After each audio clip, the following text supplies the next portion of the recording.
Jakarta dan Samarinda. Terus bertempat tinggalnya di Tangsel. Nah, Mari ini pernah ditugaskan di perwakilan Kemenperin di Brussel ya, waktu tahun 2017 sampai awal 2021. Nah, kemudian yang satu lagi pembicara kita, Pak Ruli dari jurusan arsitek. Oh ya tadi Om Ari kan mesin ya, tapi pasti udah pada tahu juga kan. Ya, Pak Ruli dari jurusan arsitek. Ini sebenarnya kemarin katanya kurang sehat, tapi mudah-mudahan sekarang udah fit ya. Ini juga kemarin ini sempat kerja di Singapura ya, Pak Ruli. Terus sekarang udah kembali ke Indonesia ya, dan tertua juga udah kuliah dan di luar negeri kalau nggak salah tempatnya samaan dengan anaknya Om Ari ya. Iya, di Leuven, di Brussel.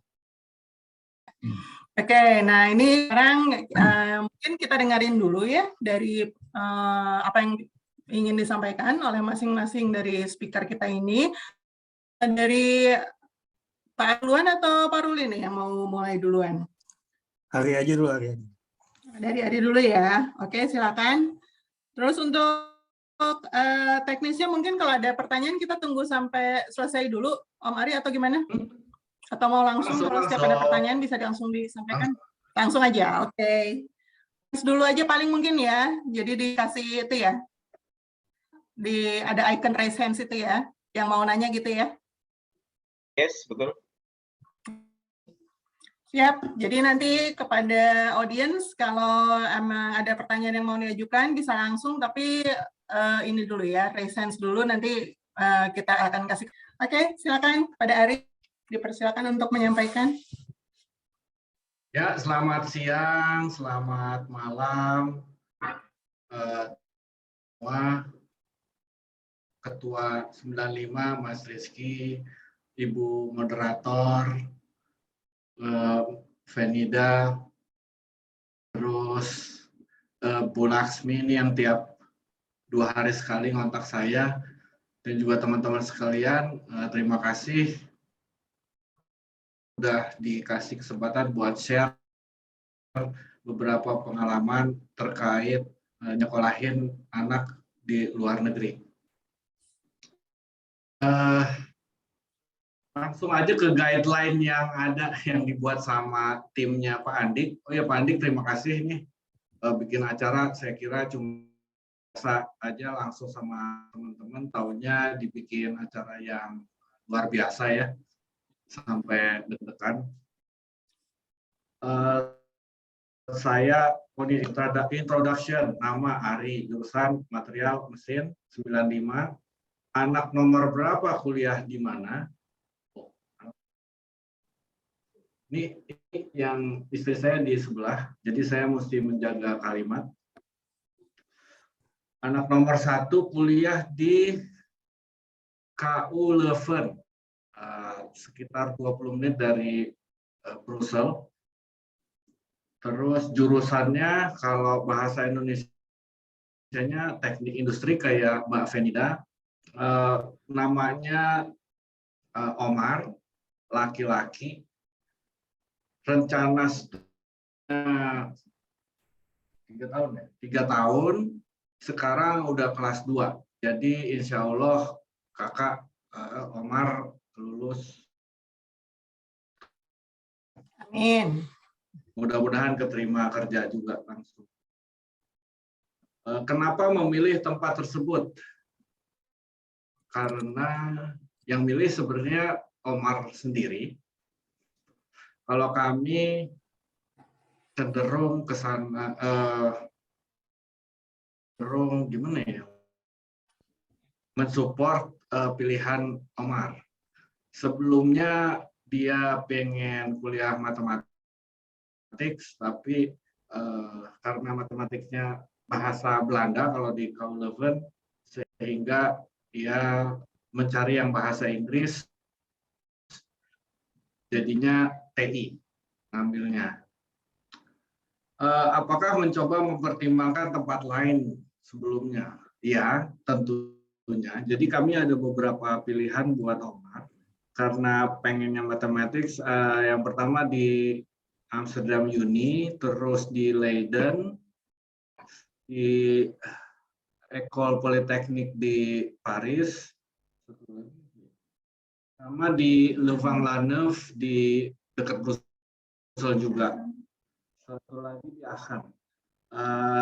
Namun ya singkat cerita, anak itu, jadi menariknya kalau di sini selalu ada open house buat kampus-kampus, jadi bisa kami datangi sehingga pilihannya jatuh ke KU Leuven, yang kebetulan juga KU Leuven itu termasuk sekolah favorit di sana. Jadi di SMA-nya pun sudah banyak yang merekomendasi ke sana. Dan beberapa sahabatnya pun sudah kuliah di sana, sehingga relatif lebih mudah lah untuk masuk ke sana. Oh ya, bahasanya tadi saya sampaikan bahasa Inggris. Bagaimana bisa kuliah di sana? Ya karena kakak udah dari SMA di sana dan kebetulan orang tuanya Omar kerja di sana, jadi ya sekalian kuliah di sana. Karena pada saat itu kalau orang kalau Omar ngejar ke ITB kayaknya pasti kalah ya karena pelajarannya beda ya. SMA-nya dulu Omar di sekolah negeri di Brussels yang pilihannya bahasa Prancis. Ini ngikutin pertanyaan yang disampaikan sama Bu Venida ya. Jadi Tapi kalau ada yang mau ditambahkan juga boleh loh, jangan iya. sama itu aja. Ini saya mengacu ke sini aja dulu, nanti di diskusi bisa lebih banyak ya. Kebetulan sekali Leuven-nya Omar itu per tahun sebelumnya itu masuknya mudah sekali ya. Pokoknya daftar, nanti masuk. Karena Omar sebelumnya SMA di Belgia, jadi relatif lebih mudah ya. Tidak ada syarat-syarat yang berat buat anak sekolah SMA di sana untuk nerusin. Namun di Leuven ini termasuk sekolah yang berat lah. Jadi masuknya gampang, keluarnya kalau keluar dapat ijazah susah. Mesti kerja keras dan mesti tanggung jawab supaya bisa lulus. Namun per tahun depan kalau nggak salah, atau tahun kemarin, Omar cerita untuk masuk ke KU Leuven ada ujiannya dulu. Karena pengalaman kampusnya Omar sekali yang tahun kedua KO. Memang di sana tugas dan pelajarannya lumayan berat. Saya sempat minum. Jadi yang Omar memang TI tapi banyak pelajaran yang lumayan dalam dari sisi mesin dan materialnya juga dalam banget, sehingga ya mesti belajar dan kerja keras banget di sana. Kalau besaran kuliah biayanya ini yang investasi ada di sebelah saya, nanti beliau yang langsung ngomong. Apalagi nih, kesulitan yang dihadapi dalam beradaptasi dengan lingkungan baru. Ya karena dari kecil Omar di sana, nggak kecil-kecil amat ya, SMA kelas 1, beberapa tips yang saya kasih ke dia, pertama dia mesti, karena dia laki-laki, dia mesti belajar bela diri. Karena just in case dia ngerebut pacar orang, jadi bisa lebih aman. Jadi daripada dipukulin bule, mending bisa. Kesulitan bagi ortu yang jauh dari anak, yang sulit sekali itu kayaknya ibunya. Kalau saya relatif ya berat juga, tapi oke lah. Kalau ibunya yang agak lebih berat ya, karena dekat sekali ibunya sama aja, karena saya kerjanya juga pergi terus. Kalau ibunya alhamdulillah 4 tahun bisa dekat sekali, sehingga melepasnya ibunya berat lah. Terus juga kerja part time tentu saja ada kalau di Belgia ya. Namun kalau saya sih menyarankan untuk yang mau sekolah, kalau bisa sih sekolah aja, nggak usah part time, karena tugasnya relatif sangat banyak dan menyita waktu. Daripada waktunya untuk kerja, lebih baik dipakai istirahat. Karena juga kita mesti tahu, biasa di Jakarta panas, begitu sampai sana shock culture, dingin. Nah, dinginnya memang sering agak ekstrim juga karena anginnya kenceng, jadi ya kita mesti anak-anak tuh sebaiknya ya mempersiapkan ya lebih ke belajar lah, karena saat nyari kos-kosan itu juga sudah berat ya. Nanti kalau kos-kosan nggak benar, nanti pemanasnya jelek, nanti dia nggak bisa belajar dan lain-lain lah. Tapi di satu sisi, saat sedang liburan itu suka banyak tawaran untuk intern.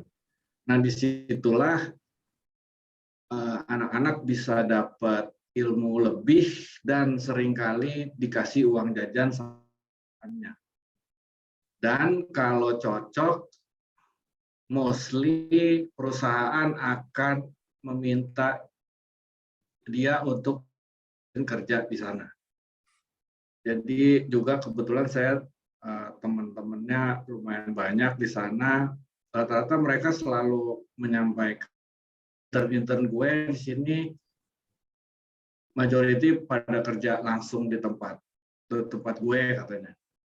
Jadi peluang itu sangat sekali. Juga yang perlu diperhatikan oleh orang tua, anak-anak di sana bakal terekspos ke value yang agak beda ya sama kita. Jadi ya sebaiknya orang tua juga bisa adapt. Kalau nggak nanti stres sendiri. Ya terus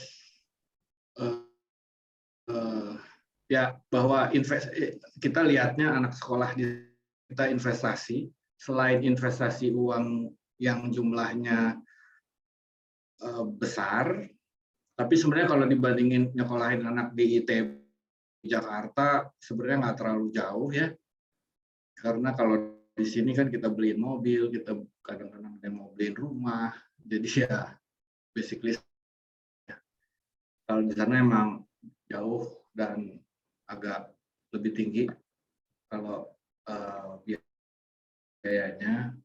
Tapi ya yang pasti kalau kita di luar, anak kita di luar, kita mesti kasih kepercayaan yang lumayan tinggi lah, bahwa dia sudah besar, dia bertanggung jawab. Nah, itu nilai pesan-pesan yang perlu disampaikan, kita jaga buat mereka. Ya. Ini sedikit aja, biar kelihatan mukanya. Supir. Sistemnya gantian jadinya ya. Semuanya sama saya Ade dari Matematik 95. Alhamdulillah istrinya Rindarto yang barusan tadi ngomong.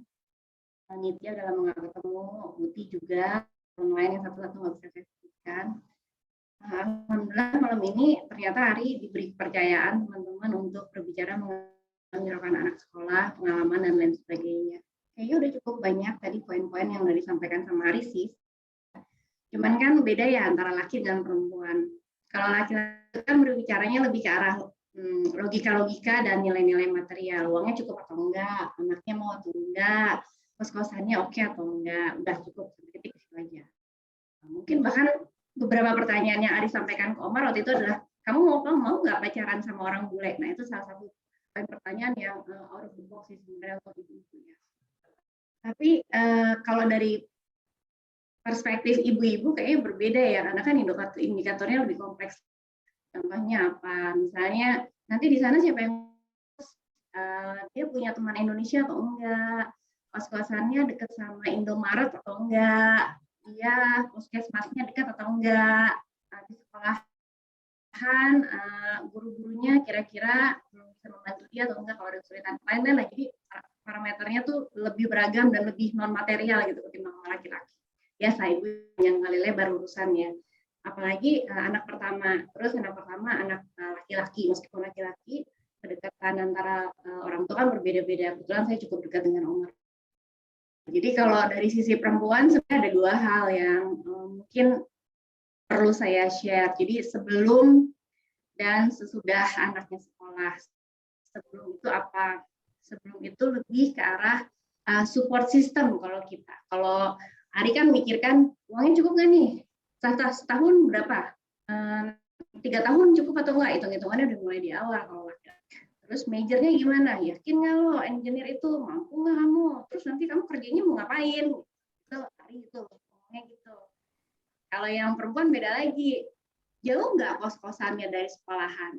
Nanti kamu naik apa ya? Naik bus atau naik angkot atau naik sepeda? Perlu beli sepeda atau enggak? Itu ibu-ibu tuh.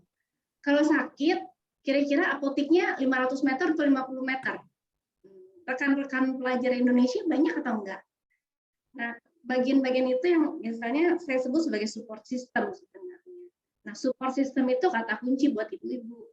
Support systemnya bisa berupa material, bisa berupa non-material. Material itu lebih ke arah komunitas sih sebenarnya. Komunitas-komunitas apa yang bisa mendukung kita sebagai orang tua yang anaknya sekolah di luar negeri untuk tetap bisa berkomunikasi dengan baik. Macam-macam, bisa dari Persatuan Pelajar Indonesia yang ada di kota itu. Ada orang Indonesia pasti. Dan ada pelajar yang ada di universitas tersebut. Jadi kita bisa melakukan kontak baik secara langsung ke pelajarnya atau ke orang tuanya. Jadi kita sok kenal sok dekat gitulah. Pokoknya kan intinya kita mau nitipin anak. Jadi kita mesti baik-baik dulu ke mereka. Atau orang Indonesia yang tinggal di sana. Kebetulan alhamdulillah kami mengenal beberapa orang Indonesia yang sudah tinggal di Brussels dan di Belgia cukup lama. Jadi kita juga bisa menitipkan Omar kalau ada apa-apa ke mereka. Kemudian lagi ke sekolahannya. Kebetulan sekolahnya juga ada beberapa alumni ITB yang bekerja sebagai dosen di KU Leuven. Jadi Ari juga tetap bisa melakukan komunikasi secara intens, apakah itu terkait dengan Omar lagi sakit atau tidak. Karena kemarin Omar itu sempat pengalaman karena Delta tahun lalu ya. Dan itu buat kita ya alhamdulillah sih kita berdua tidak terlalu panik karena ya itu support systemnya udah kita bangun jauh sebelum Omar lama di sana. Jadi kita udah ngobrol banyak sama anak PPI-nya, terus kita ngobrol banyak sama alumni ITB yang ada di Leuven. Kita juga sudah ngobrol banyak dengan orang tua murid yang sekolah di Leuven. Orang tua muridnya orang Indonesia. Nah, jadi support system itulah yang sebenarnya membantu Omar pada saat dia mengatasi Delta kemarin. Yang nganterin makanan, Indomie, sambal burudi, pokoknya segala macam yang ala Indonesia tuh disupport dari mereka. Jadi ibunya saya dan bapaknya Ari udah nggak terlalu banyak khawatir lah intinya gitu. Itu yang satu hal. Yang kedua, kalau jadi ibu-ibu itu adalah ke arah komunikasi. Komunikasinya mesti tetap dilakukan. Suka nggak suka, kita mesti intens melakukan komunikasi via video call, WhatsApp, teks. Perihal anaknya suka nggak suka itu second things ya. Tapi bisa juga kita ngobrolnya lewat support system itu. Kalau misalnya si Omarnya lagi males, kita dihubungin sama mamanya, ditelepon nggak ngangkat, padahal mamanya lagi pengen tahu nih nilainya gimana nih ujiannya, gitu kapan pulang. Ya udah kita telepon aja ke temennya atau temennya kita yang anaknya ada di sana. Kayaknya kalau dari sisi ibu-ibu nambahinnya mungkin itu aja deh. Oh ya, satu lagi yang terkait dengan biaya. Sebenarnya Ari juga tahu, cuma mungkin dia nggak tahu detail. Beda sekolah, beda urusan biaya sebenarnya tentunya. Kalau di Leven, kebetulan karena cuma Leven aja kita nggak bisa komparasi dengan yang lain, itu ada 2 jenis biaya. Biaya sekolah dan biaya hidup. Nah, biaya hidup itu sistemnya plafon per tahun. Jadi kita harus menyetorkan sejumlah euro tertentu, dalam hal ini 9.000 ke rekening sekolah atas nama Omar selama 1 tahun. Dan kita mesti masukkan lagi deposit yang sama 9.000 di tahun kedua dan di tahun ketiga dan seterusnya. Nanti setiap bulan Universitas Leuven lah yang akan mengkreditkan sejumlah uang tertentu yang pro rata dibagi 12 ke rekeningnya Omar. Nah, Omar yang harus bertanggung jawab mengatur uang yang didisburse oleh sekolah setiap bulan. Rata-rata sekitar 700 euro per bulan yang didisburse oleh sekolah. Itu di luar uang sekolahnya. Uang sekolahnya juga dibayarkan secara tahunan sejumlah, kalau untuk Omar dengan engineering teknologi yang sekarang dia majornya, itu adalah 6.000 euro per tahun. Nanti next year kita bayar lagi hal yang sama. So in total sebenarnya kita bayar 15.000 euro per tahun untuk Leuven. Tapi tentunya balik lagi ke sekolah berbeda, tiap major juga berbeda-beda. Itu kali ya. Ya, udah. Ya, aku tambahin sedikit lagi. Jadi ya dari Ibu Ade lebih komprehensif, lebih bagus. Satu lagi dari saya, ini juga saya rekomendasikan ke Mas Ruli ya. Waktu itu beliau juga tanya-tanya bagaimana kuliah di Belgia. Saya sih sangat menyarankan ya teman-teman kalau misalnya mau sekolah di Eropa, pilihannya sebaiknya Belgia. Kenapa? Karena ya saya banyak kenal di sana, terus support sistemnya saya bisa juga kasih ke teman-teman.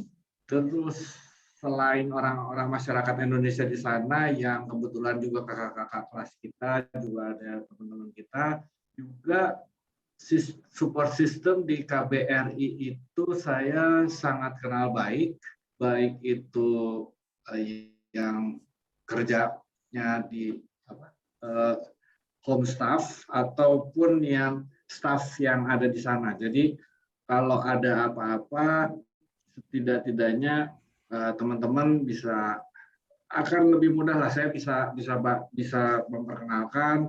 Lalu kalau ada apa-apa, saya ada teman-teman yang kerja di sana yang bisa mudah sekali ngebantu.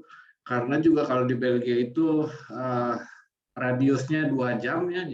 Jadi kalau ada apa-apa within 2 hours sudah bisa reach anak itu. Kira-kira itu dulu dari saya, pas setengah jam ya.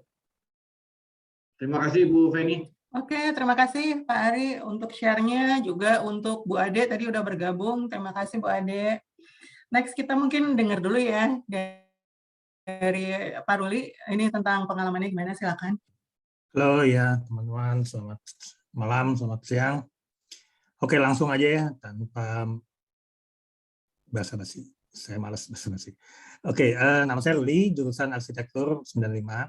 Anak saya yang kuliah di luar sekarang itu namanya Daita, perempuan. Kuliahnya kebetulan di tempat yang sama seperti di putranya Mas Ari, di KU Leuven. Salah satu alasan atau salah satu ya alasan lah mengapa akhirnya kita sepakat untuk di Leuven juga mungkin karena beberapa info yang Mas Ari kasih gitu waktu itu ya, sehingga kita bisa ngobrol sama orang-orang yang sudah pernah kuliah di Leuven atau PPI di sana gitu. Itu salah satu alasan. Alasan keduanya sebetulnya karena Daita ini dapat beasiswa dari beberapa tempat sebetulnya, dan yang paling banyak itu dari Leuven. Jadi itu yang ya karena paling murah akhirnya kita juga akhirnya milih itu. Dia ngambil studinya international business, sekarang baru tahun pertama, baru masuk, jadi baru semester kedua. Kenapa milih tempat tersebut? Udah saya coba ya tadi. Tempat lain waktu itu sebetulnya tujuan utamanya kami dulu itu dia sekolahnya maunya di Amerika. Tapi karena situasinya tidak memungkinkan, karena di Amerika terus terang mahal banget gitu ya. Jadi ya walaupun sudah dapat beasiswa sebagian tuh masih terlalu berat lah buat kami untuk tetap di sana. Jadi pilihan kedua adalah di Eropa atau di Singapura. Cuman ya tetap pilihan faktor finansial itu yang mendriven kami, pilihan terbaiknya adalah di Eropa, dan salah satu pilihan terbaiknya adalah di Leuven. Waktu itu dia sempat juga dapat di Grenoble dan di Saint Ajoki di Finland ya. Cuma di Finland sebetulnya ngasih beasiswanya lebih banyak, cuma biaya hidupnya dia jauh lebih mahal dibanding di Belgia. Dan Belgia itu termasuk yang biaya hidupnya termasuk relatif lebih rendah gitu di Eropa gitu, relatif ya. Biaya hidupnya nggak jauh beda, bahkan lebih rendah dibanding kalau biaya hidup di Singapura sebetulnya. Jadi ya itu salah satu faktor yang membuat kita juga milih itu. Bahasa yang digunakan kebetulan ngambilnya international business, jadi bahasanya bahasa Inggris. Deita itu SMA-nya di Amerika sebetulnya 4 tahun, jadi dia sudah ada di luar negeri itu dari tahun, dari SMP kelas 3 itu udah di Amerika. Di waktu itu dia SMA-nya di Foxcroft Academy di Maine. Itu dia bisa pergi ke sana juga karena dia dapat beasiswa. Kami cuman bayar mungkin setengah, kurang. Bahkan pada tahun terakhir itu dia kami sama sekali nggak bayar, nol karena emang nilainya bagus gitu ya, alhamdulillah anak itu berhasil dapat nilai yang bagus gitu. Jadi tahun terakhir itu kami sudah nggak bayar apa-apa, cuma 3 tahun, 1 itu hampir setengah, tahun ketiga itu cuma 1/3, dan tahun keempat 0. Nah kalau syarat untuk mendaftarnya, saya sebetulnya pernah dikasih tahu sama dia ya, cuman lupa saya persisnya apa. Tapi yang pasti nggak susah sebetulnya mendaftar di Leuven itu. Wah, kemarin ya, saya nggak tahu tahun-tahun ke depan. Tapi untuk mendapatkan beasiswanya itu yang mungkin akan bukti kalau dia punya prestasi, dia punya nilai yang bagus di SMA-nya, terus dia aktif di community sosialnya, gitu-gitulah. Gambaran besar biaya kuliahnya, nah ini sekali lagi kalau nggak salah, dia itu dapat beasiswa untuk biaya hidupnya bahkan. Jadi biaya hidupnya itu saya hanya ngirim sekitar 200 euro sebulan, nambahin aja. Tapi yang lainnya udah di cover, dan biaya sekolahnya cuma sekitar 2.000 euro per tahun kami harus bayarnya. Jadi relatif sangat murah, bahkan lebih murah kalau dibandingkan mesti kuliah di SBM ITB misalnya. Gitu. 2.000 euro per tahun, it's almost nothing ya untuk pendidikan kuliah gitu. Itu karena dia dapat beasiswa ya. Mungkin kalau normal mungkin sekitar 6.000-an juga kalau nggak salah. Terus biaya hidup tadi ya itu tadi juga udah saya bilang, saya cuma kirim 200 euro, sekitar 200 euro per bulan untuk nambahin aja buat jajan, buat beli makanan. Kalau kesulitan yang dihadapi dalam beradaptasi, dia sih terus terang nggak punya kesulitan itu ya, karena mungkin udah terbiasa gitu ya, hidup di luar sendirian dari umur 14 tahun. Jadi ya baik-baik aja sih, anaknya sangat mudah bergaul, udah bisa dapat relasi di mana-mana, bahkan juga dia udah sambil kerja di Brussels karena ya buat nambah-nambah. Dia kerja di restoran fast food gitu di Brussels, di Five Guys. Lalu kesulitan bagi ortu yang jauh dari anak. Nah, ini agak menarik ya buat kami. Sebetulnya kami udah mulai biasa ya, dia nggak ada di antara kami. Udah lama kan, udah sekitar berapa, dari 2007, udah hampir 5 tahun dia nggak ada di kami sehari-hari gitu. Cuma yang paling berat memang 3 tahun akhir ini kami bukan relatif, kami nggak pernah ketemu dia sama sekali karena COVID sebetulnya. Jadi dari tahun 2019 dia pulang terakhir itu bulan Agustus 2019. Habis itu tadinya mau pulang Desember, tapi nggak jadi karena mikirnya udahlah pas summer aja gitu. Ternyata COVID dan dia nggak bisa pulang ke Indonesia dari Amerika. Kami nggak bisa ke sana. Dan ya itu sampai sekarang, sampai tahun kemarin waktu dia harus pergi ke Belgia, dia cuma bahkan nggak bisa mampir Singapura karena dia nggak punya status di Singapura, cuma turis gitu, jadinya nggak bisa masuk, nggak boleh. Jadi ya sampai saat ini kita belum ketemu in person. Itu sih sebenarnya agak berat buat kami. 3 tahun terakhir ini kami belum ketemu dia sama sekali. Moga-moga summer ini dia bisa pulang lah, moga-moga. Tapi ya gitu. Nah, mungkin yang kesulitan yang dia hadapi itu sebetulnya dari sisi akademik ya justru ya, karena sistem pendidikan di Eropa dan di Amerika nih ternyata berbeda sekali gitu. Di mana kalau di Amerika tuh lebih ke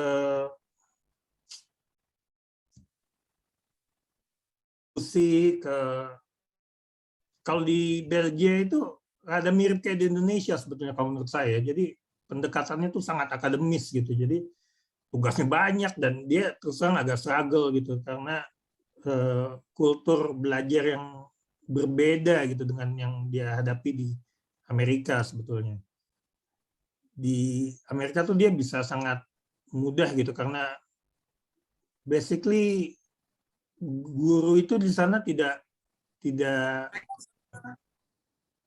pada pengertian terhadap itu, tapi menekankan pada risetnya aja. Kalau risetnya udah benar, walaupun hasilnya salah ya nilainya masih tetap oke gitu loh. Nah kalau dia di Eropa nih kayaknya lebih strict gitu. Saya nggak tahu deh. Mungkin Ari bisa kasih penjelasan lebih panjang gitu. Tapi terus terang dia agak struggle untuk bisa ada beberapa kuliahnya dia kemarin nggak lulus gitu ya karena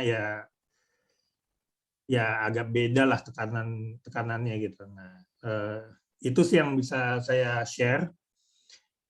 Jadi sebetulnya kalau dari sisi hidup mungkin anak saya nggak punya masalah sama sekali karena dia sudah terbiasa tinggal di luar. Kami sebagai orang tua juga tidak masalah karena kami sudah terbiasa dia tidak ada di rumah gitu ya. Kalau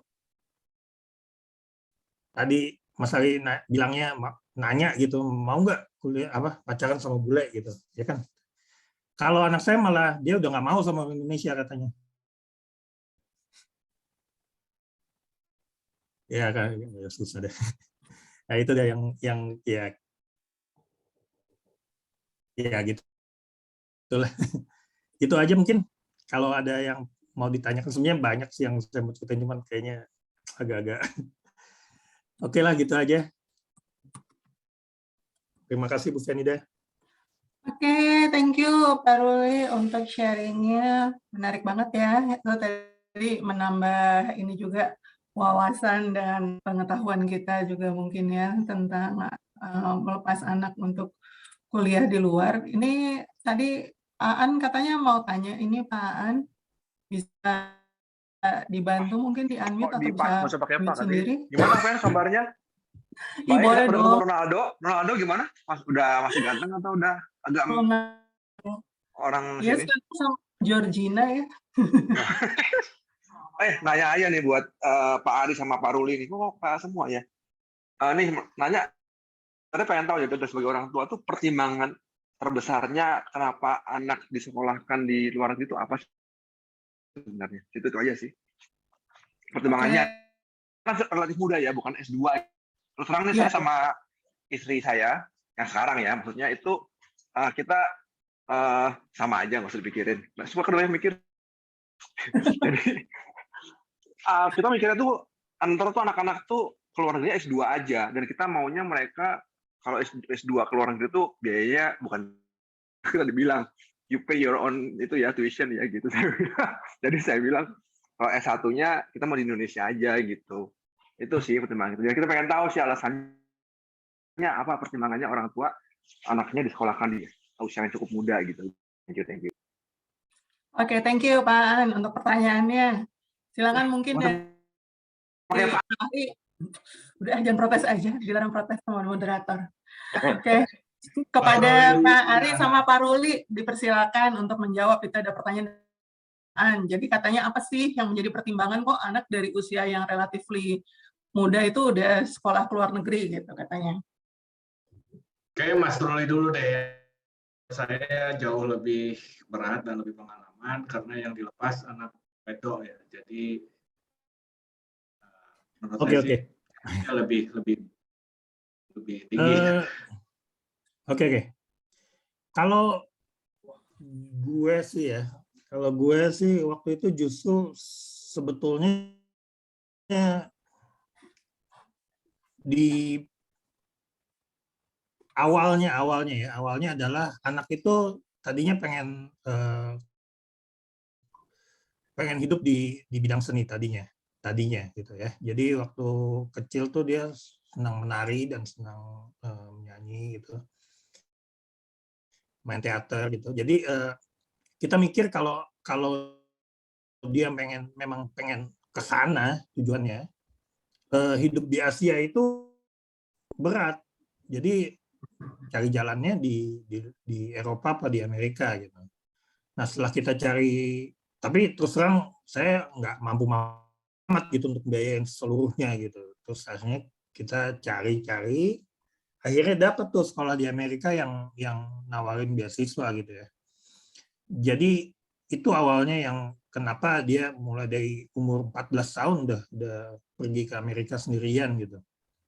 Nah, karena tadinya dia mau sekolah teater di Amerika. Cuma pada saat dia mau lulus, terus terang pilihan itu jadi unviable gitu. Jadi karena faktor ekonomi lah basically, karena terlalu mahal gitu buat saya untuk terus ke jalur itu. Dan anaknya mulai realize bahwa nggak semudah itu juga bisa survive di sana untuk bidang itu. Terus ya dia mulai tertarik sama bidang yang lain, dan akhirnya setelah diskusi kita bilang ya udah deh, kayaknya sulit kamu kalau terus di Amerika, jadi lebih baik kita cari yang lain gitu.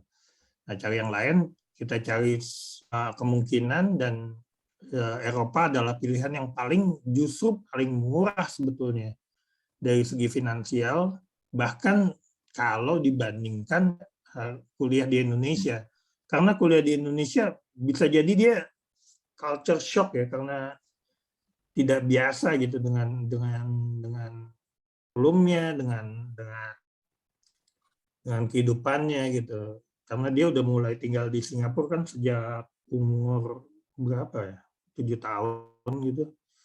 Jadi ya sulit buat dia beradaptasi gitu. Dia juga memandangnya seperti itu. Jadi pilihan untuk kuliah di Indonesia itu justru bukan pilihan perlu gitu. Jadi kita cari jalan, akhirnya kita temukan bahwa sekolah di Eropa itu jauh lebih affordable gitu untuk kami gitu. Nah, jadi ya pilihannya di Eropa. Kami cari sekolah yang baik di Eropa yang mana. Bahkan untuk sekolah di Australia aja lebih mahal gitu loh. Jadi Eropa yang dipilih, kecuali Inggris ya. Inggris mahal. Jadi Eropa daratan, kita pilih Jerman. Jerman kesulitannya adalah kebanyakan pelajarannya dalam bahasa Jerman. Dia bisa bahasa Perancis, jadi itu salah satu pilihan kenapa kami milihnya Belgia. Karena untuk hidup sehari-hari di Belgia banyak yang pakai bahasa Perancis dan dia bisa bahasa Perancis. kalau pelajarannya kalau bisa ya yang bahasa Inggris gitu. Itu sih sebetulnya justru pilihan di luar itu adalah pilihan yang paling affordable buat kami pada saat ini. Karena terus terang waktu COVID kemarin tuh ya banyak hal berubah lah di hidup kami gitu ya. Banyak hal berubah gitu. Jadi ya pilihan yang paling masuk akal dan paling affordable ya sekolah di Eropa gitu. Oke, thank you Pak Ruli. Kalau dari Pak Ari gimana Pak Ari? Bu Ade masih on nih kayaknya nih, mending dari Bu Ade kayaknya. Boleh, mangga diwakilkan atau bekerja sama ya, collab. Ya kerjasama lah. Collab. Ya, Ini disuruh ngapain, maaf, mangga, lupa pertanyaannya, sedang mengajarkan anak yang lain soalnya. Ya, Jadi, ini tadi ada pertanyaan nih dari Pak Aan, katanya apa sih yang menjadi pertimbangan kok menyekolahkan anak di luar negeri itu dari umur yang relatif muda gitu. Karena kalau dari Pak Aan katanya ada pemikiran bahwa ya kalau S1 sih di Indonesia aja dulu, nanti S2 baru keluar gitu. Tapi ya harus cari sendiri gitu, nggak dibayarin. Nah, jadi kalau dari ini pertimbangannya apa dari sejak S1 kok udah dikirim ke sekolah ke luar negeri katanya gitu. Baik. Sebenarnya jawabannya nggak ada jawaban yang benar salah ya kayaknya, karena kan hubungan setiap ini pendapat saya dan pribadi sama Ari sih. Hubungan antara anak dan orang tua itu tentunya berbeda-beda. Nilai keluarga juga nggak ada kewajiban sebenarnya untuk menyekolahkan anak luar negeri. Kalaupun ingin menyekolahkan luar negeri juga tidak ada batasan S1 lebih baik atau S2 lebih baik atau bahkan dari SMA lebih baik gitu. Jadi itu kembali ke prinsip-prinsip masing-masing keluarga. Yang pertama tentunya orang tuanya punya visi misi apa anaknya mesti negerikan, sebenarnya kan gitu. Kenapa mesti keluar negeri? Pertanyaan pertama sebenarnya gitu, bukan kenapa harus S1 S2-nya dulu, kenapa mesti keluar negeri itu dulu mungkin. Saya cuma bisa jawab berdasarkan prinsipnya Ari dan saya aja kali ya, Bah ya. Iya. Kalau saya dan Ari kebetulan memiliki prinsip gini, anak itu kan pada suatu saat nanti akan hidup tidak bersama kami, di mana hidup di masyarakat itu heterogen lah, penuh keragaman. Akan lebih baik apabila dia dikenalkan dengan keragaman itu sedini mungkin. Tapi kembali lagi ya, anaknya siap atau tidak. Keragaman jenis apa? Kita waktu itu mikirnya tidak hanya keberagaman seperti Pancasila ya, agama dan lain sebagainya, ras, tapi juga secara global, secara internasional. Kebetulan kita punya kesempatan buat menyekolahkan anak luar negeri karena pada saat itu kita juga bekerja di luar negeri juga. Namun kalau misalnya ternyata tidak bekerja di luar negeri, apakah saya dan Ari juga akan berusaha untuk menyelokasikan? Tentunya jawabannya iya, karena tadi kan anak-anak tuh sedini mungkin diperkenalkan dengan lingkungan yang heterogen. Supaya apa? Supaya mereka juga lebih tahu ujungnya dia mampu nggak sih beradaptasi dengan keberagaman tersebut. Dia tahu apa yang dia mau, dia tahu nilai-nilai mana yang cocok sama dia nantinya gitu. Ada resikonya nggak? Tentu saja ada. Anaknya bisa jadi on, bisa jadi off, bisa jadi baik, bisa jadi buruk gitu kan. Itu lillahi ta'ala lah ya, kita hanya bisa mengarahkan, memberikan prinsip-prinsip, nilai-nilai agama misalnya, dan nilai-nilai yang baik lainnya kepada mereka, tapi kan penentunya anak itu sendiri. Jadi gitu, nggak ada jawabannya mungkin, Mbak Fenida, baik atau buruknya, kapan mesti tepat waktunya, kembali lagi ke hubungan anak dan orang tua, dan kesiapan orang tua untuk sesegera mungkin mengheterogenkan anaknya. Bahasanya juga mungkin gitu pertanyaannya bukan ini mungkin sih, gitu bukan apakah waktu yang tepat, tapi mungkin tadi tanya pertimbangannya tuh kenapa gitu. Jadi dipilih sejak ya relatively dini lah ya anaknya di luar negeri. Oke, thank you ya Bu Ade jawabannya. Ini dari Andik juga ada pertanyaan, silakan langsung Pak Andik. Ya, terima kasih Fenida. Sebenarnya kalau ada yang lain dulu nanya, nggak apa-apa sih. Yang raisian lain ada nggak? Kita diurut aja ya biar nanti nggak kelewat gitu. Jadi ini kita sambil lihat. Ya, terima kasih. Sebenarnya hampir identik pertanyaanku dengan Aan tadi ya, cuman spesifiknya agak beda. Kalau tadi kan posisi keluarga Ari kan lagi di luar negeri ya, anak-anak juga sudah di luar negeri, jadi mungkin secara apa ya, tinggal lanjutin istilahnya ya, udah di sana gitu. Sama dengan posisi anaknya Ruli tadi ya, cuman ini pindah gitu ya, dengan berbagai pertimbangan tadi. Nah mungkin aku mau mengambil angle yang sedikit beda, case-nya bagaimana misalnya untuk aku sendiri nih, misalnya aku posisi di Indonesia, anakku juga SMA, juga di Indonesia. Nah, artinya sebenarnya sudah sedikit dijelaskan tadi berbagai hal dari sudut pandang istrinya Ari tadi kan, mungkin bagaimana kondisi di sana dan lain-lain. Nah, mungkin entry point pertanyaanku adalah mungkin bagaimana apa yang paling penting ya yang perlu disiapkan untuk anak kita SMA-nya itu di Indonesia sehingga ketika mengambil nanti kuliah di sana dengan beasiswa atau apapun, apa nih yang paling penting disiapin dulu gitu loh. Karena yang temen lihat di SMA-nya udah di sana kan enak nih, tinggal kayak lingkungan semuanya udah adaptasi. Nah bagi teman-teman yang putranya di Indonesia, misalnya mau ke Eropa tadi sudah di bridging juga, mungkin dengan PPI di sana dan lain-lain dibantu oleh Mas Ari juga tadi. Nah itu aja mungkin angle-nya bagaimana dengan teman-teman yang putranya ini SMA-nya katakanlah di Indonesia, kemudian S1-nya pengen di luar negeri sana. Itu aja. Terima kasih, Fenida. Tolong dijelaskan mungkin lebih ke arah sharing juga, Mas Ari sama Ruli ya. Thank you. Thank you, Pak Andik. Silakan untuk Pak Ari dan Pak Ruli ditunggu sharingnya. Waduh, ini berat sekali ya pertanyaannya. Terima kasih Mas Andik, juga dari Mas Aan ya. Anaknya dipersiapkan apa? Kayaknya kalau saya yang jawab juga sebenarnya kurang menjawab ya. Tapi ini pengalaman saya, bedanya adalah karena anak saya bawa ke sana masih ada orang tuanya. Kalau Mas Andik nanti nyekolahin anaknya, belum tentu Mas Andik ada di sana. Nah, jadi kalau yang kami siapkan, tentunya pasti lebih sederhana ya.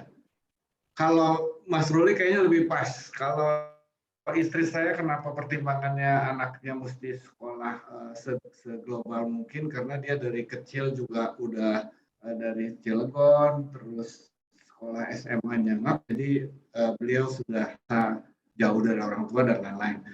Kalau saya sih mempersiapkan karena bareng sama saya ya, jadi yang penting ya, gimana ya, saya sederhana sekali, cuman kamu sekolah yang benar di Jakarta, nanti naik kelas, kamu ke sana, teman-temannya tiba-tiba ganti semua, jadi kulitnya beda semua, ada yang gelap, ada yang terang, terus nanti kamu akan ke sekali, walaupun ada bapak ibu di sana, tapi dalam keseharian kamu akan shock, mungkin kamu akan dibully, nanti kamu mungkin suka sama orang sana, nanti kamu mungkin dipukulin, walaupun kamu punya kekebalan hukum, ya jangan mukulin orang juga. Nah ini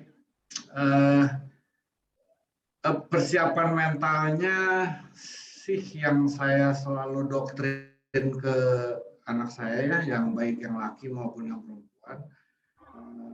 Di sana ya alhamdulillah kami bisa menemaninya saat sudah pulang sekolah, tapi saat walaupun 5-7 jam itu berat juga ya buat mereka, karena di kelas mungkin dibully lah karena kulitnya beda lah, bahasa Perancis nggak bisa lah.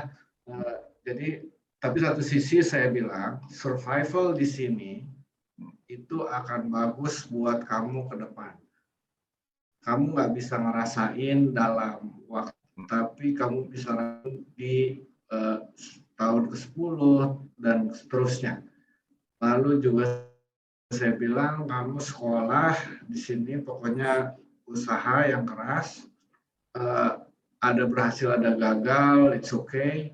Karena saya bilang teman saya ada yang sekolahnya sampai 10 tahun dari SMA sampai selesai, S1-nya terpaksa jadi 2 kali, tapi karena dia tetap tanggung jawab untuk menyelesaikan, itu dia orang sangat banyak kontribut buat Indonesia kata saya. Jadi investasi belajar lebih lama nggak apa-apa. Jadi intinya kami orang tua support secara mental, juga tentunya secara uang jajan. Tapi yang pasti secara mental dipersiapkan bahwa kamu di sana, anak itu di sana akan mengalami hal yang lebih banyak, walaupun itu lebih berat dari orang tuanya, tapi hasilnya akan baik ya.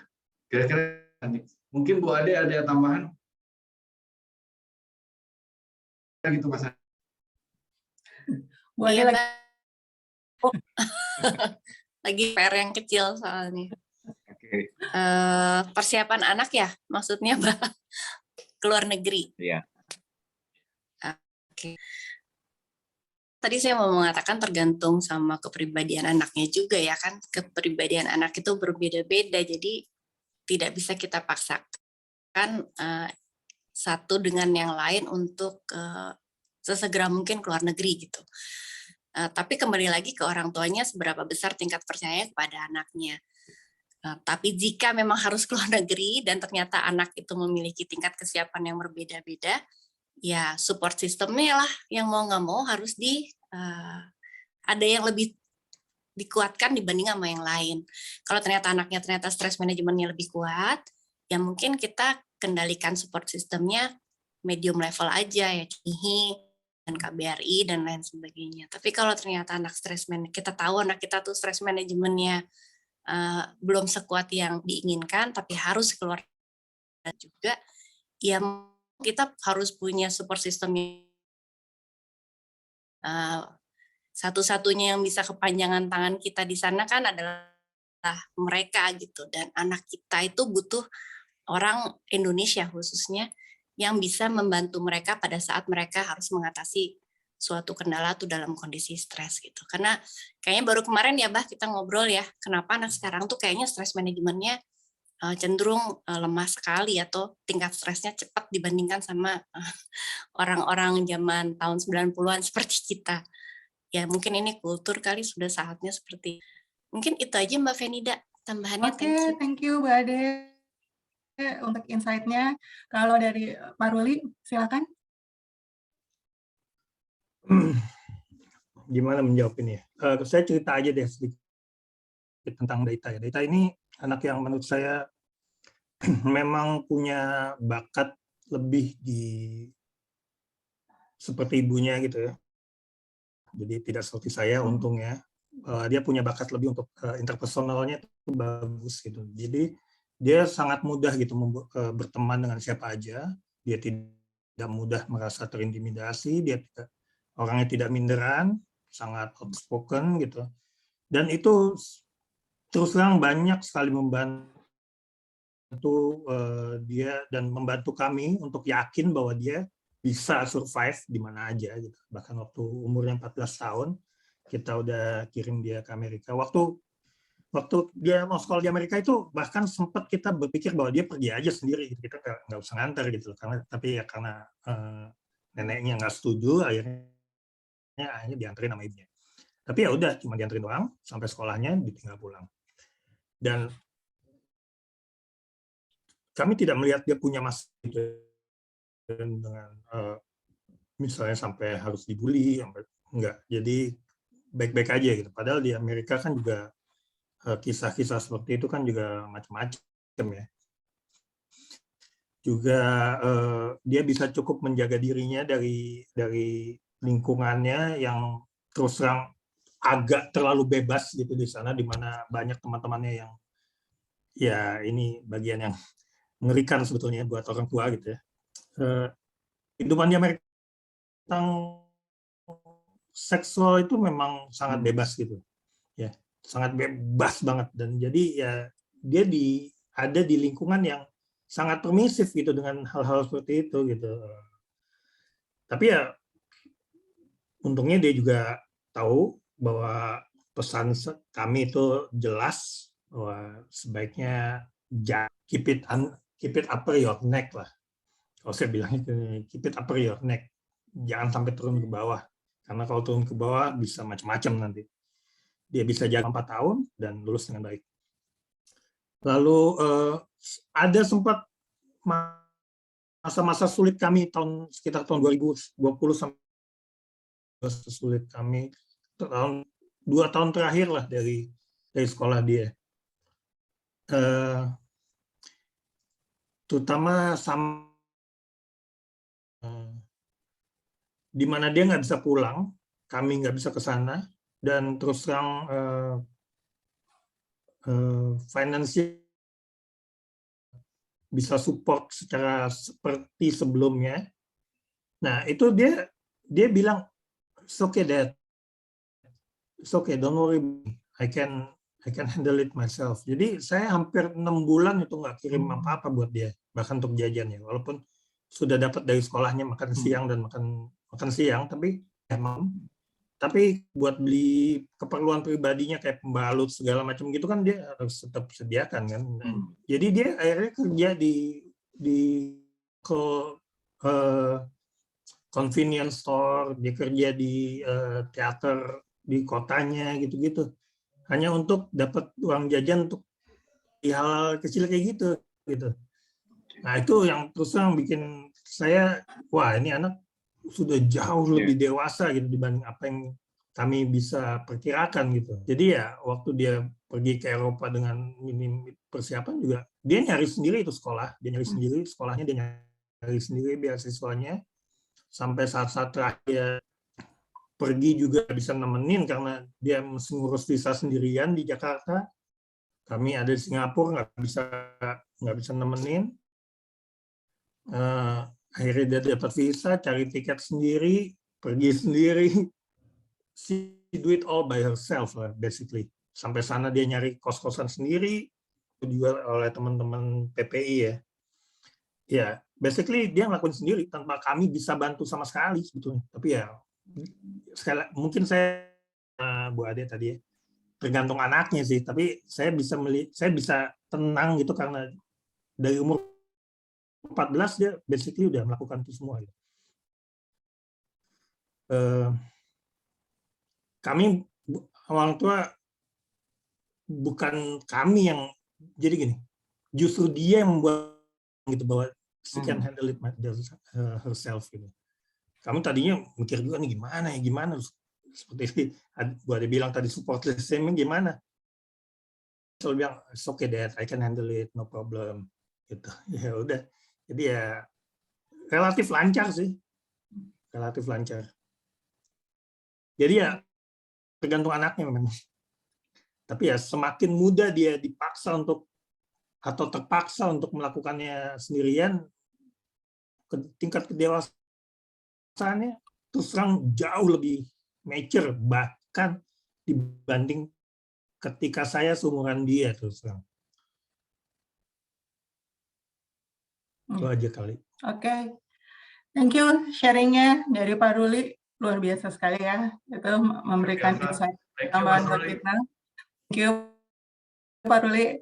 Ini ada pertanyaan berikutnya dari katanya bagaimana scholarship atau financial assistance sewaktu kuliah. Nah ini saya kurang tahu nih, kalau Pak Ari kayaknya tidak menerima ini ya, financial assistance ini atau gimana? Jadi anaknya dapat beasiswa langsung dari bapaknya ya. Oh, dari ADB ya, ayah dan bunda. Kayaknya yang paling pas jawab Mas Ruli, tadi juga beliau sampaikan bahwa anaknya sendirilah yang cari dan itu. Jadi mungkin nanti berikutnya kalau memungkinkan anaknya Mas Ruli bisa share juga ke kita bagaimana untuk survive dan bagaimana cari beasiswa, kisi-kisinya. Ya, tadi saya coba sebenarnya undang Daita ya, cuman dari pagi dia nggak bisa dihubungin, nggak tahu lagi ngapain. Ya, jadi memang salah satu kami terus terang waktu itu sama dia karena situasinya lagi kayak gini, bisnis kami lagi nggak bagus gitu ya, jadi kami minta tolong dia untuk nyari sebetulnya.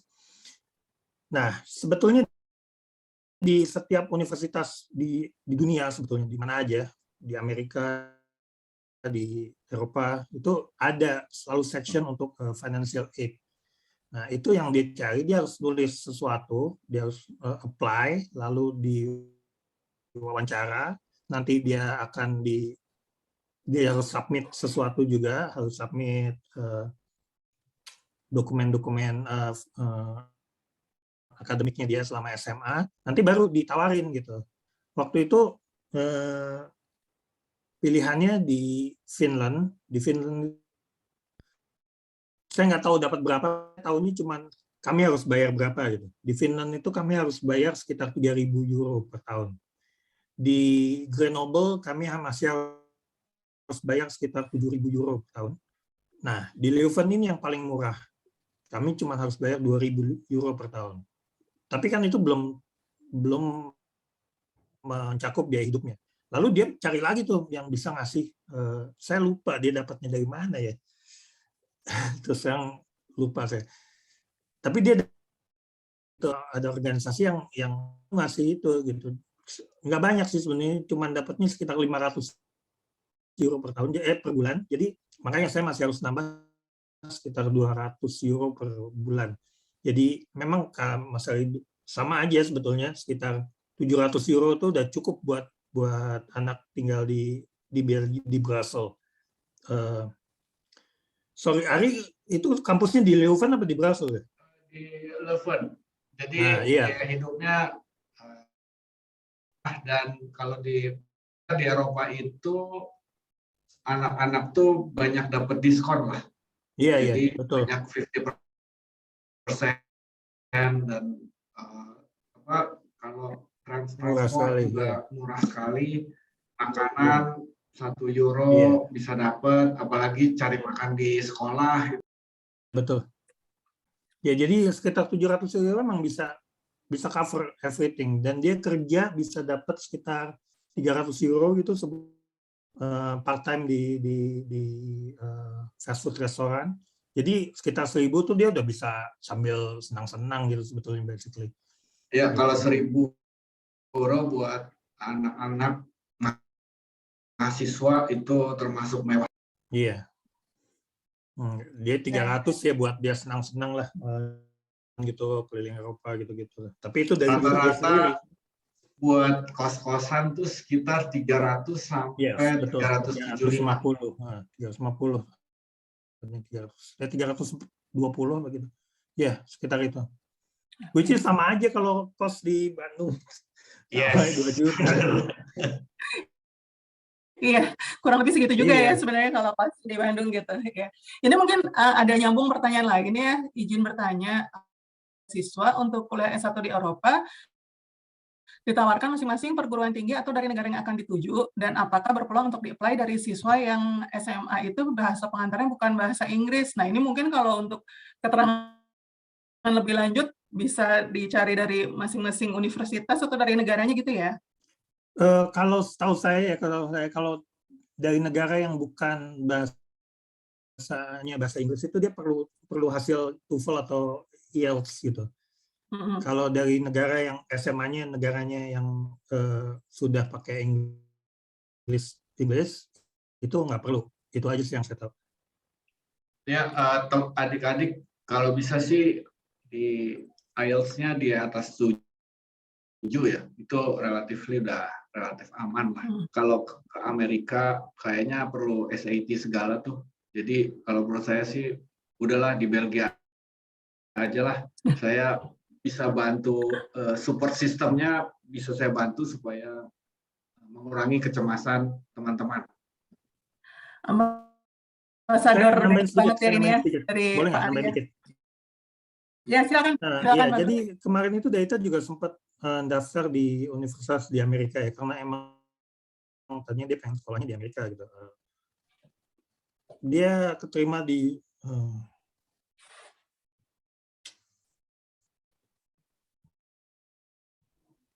University of Louisiana gitu, kalau nggak salah. Itu terus biaya pendidikan di Amerika tuh mahalnya sama mampus. mahal banget. Nah, bahkan setelah dia dapat financial aid 80%, nih, kami itu masih harus bayar 25.000 kalau nggak salah, 25.000 US dollar per tahun. Ya, which is ya kalau punya uang sih mungkin bagus ya, cuman kalau nggak punya itu berat banget. Ada kakak ipar saya yang anaknya seumuran sama Deita dan dia nerusin di UCLA. Itu biayanya mungkin dia harus bayar sekitar 80.000 setahun, which is hampir semiliar lebih gitu, which is unbelievable. Maksudnya gimana sih, nggak masuk akal lah buat saya. Jadi kuliah di Amerika tuh relatif lebih, kalau punya uang tuh gampang sebetulnya. Kalau punya uang kuliah di Amerika tuh mudah, daftar aja pasti dapat lah gitu. So, nggak dan kayaknya sekolah di Amerika lebih ringan gitu ya dibanding sekolah di Eropa gitu, secara kurikulum ya. Itu sih. Oke, thank you Pak Ruli. Ini ada juga pertanyaan berikutnya, kalau misalnya Europe compare sama US atau Kanada dan UK, gimana Mas dari sisi tuition fee dan living cost-nya? Nah, kalau itu tadi mungkin udah sempat disinggung ya, kalau UK itu memang lebih mahal dibandingin Eropa daratan gitu ya, dan US juga tadi menurut infonya dari Mas Ruli juga mahal sekali ya. Mahal sekali. Dan England juga emang mahal ya kalau untuk tuition fee dan living cost-nya kayak gitu juga mahal ya Pak Ari ya. Jauh lebih mahal, itu rata-rata 10.000 pound ya per tahun. Jadi ya pound ya, bukan euro ya, pound. Ya, jadi ya agak lebih menyulitkan buat dompet saya ya. Buat dompet orang tuanya agak sulit gitu ya. Jadi saya juga kasih beberapa gambaran ke Omar ya mengenai lu tuh mau sekolah di mana. Jadi saya waktu itu sih 2018 ya. Jadi saya kasih gambaran sekolah di Amerika dan sekolah di Indonesia. Jadi saya ngeliatin aplikasi, ada 3 aplikasi yang saya kasih lihat, Gojek, Bukalapak, dan lagi Uber. Yeah. Jadi saya bilang, lu kalau sekolah di Amerika nih hasilnya begini. Kalau dari kecil di Amerika nih hasilnya Uber. Begitu sederhana, begitu simple, orang pakainya mudah, pakainya gampang, nah itu Uber.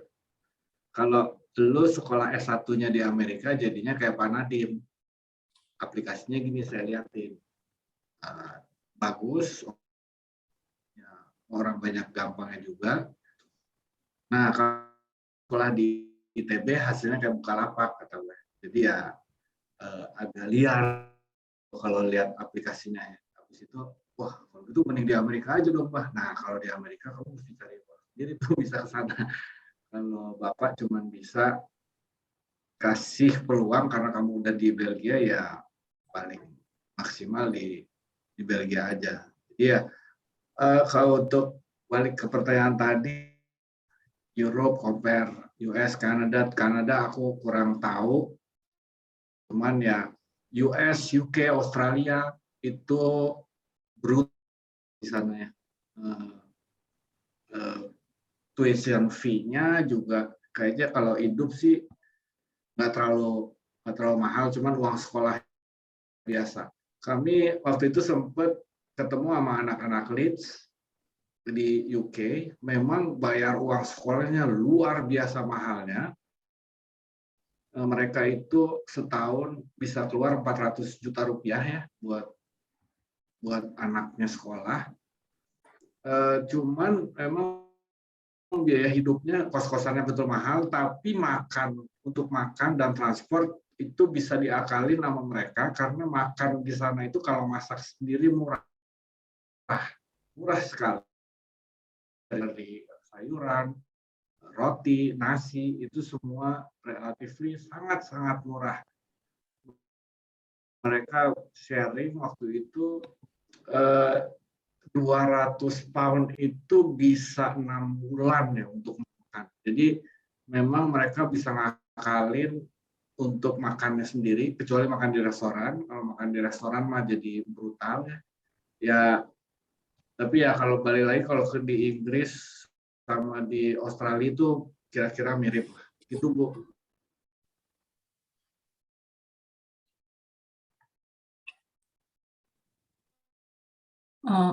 Ini Ari udah selesai ngomong atau mic-nya tiba-tiba keputus ya? Udah.